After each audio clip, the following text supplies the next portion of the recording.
D న్యూస్కి స్వాగతం. అర్హులైన ప్రతి ఒక్కరికి నూతన పెన్షన్లు మంజూరు చేసి ప్రభుత్వం ప్రజలను ఆదుకోవాలి అని మున్సిపల్ చైర్మన్ షేక్ అబ్దుల్ గఫార్ అన్నారు.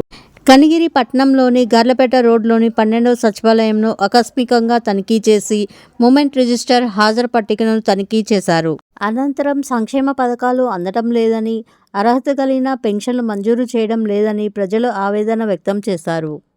ఈ సందర్భంగా మున్సిపల్ చైర్మన్ షేక్ అబ్దుల్ గఫార్ మాట్లాడుతూ, ప్రభుత్వ సంక్షేమ పథకాలు ద్రాక్షల్లా మారాయని, ప్రభుత్వం అర్హులైన ప్రతి ఒక్క లబ్ధిదారునికి నూతన పెన్షన్లు మంజూరు చేయాలి అన్నారు.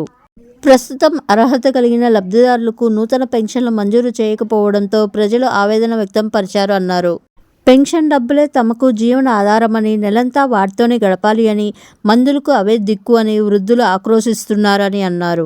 గత ప్రభుత్వంలో అవాతాతలకు గుడ్ మార్నింగ్ చెప్పి మరీ ఇంటి వద్దనే పెన్షన్లు పంపిణీ చేయడం జరిగిందని, ప్రస్తుతం ఆ వ్యవస్థను కక్షపూరితంగా పూర్తిగా నీరుగార్చారన్నారు.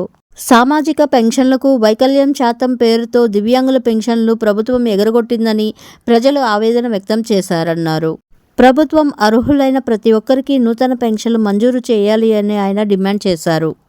సచివాలయంలోని అధికారులు ప్రభుత్వానికి ప్రజలకు మధ్య జవాబుదారీగా పనిచేయాలి అని ఆయన కోరారు. Thank you for watching. Please subscribe to my channel.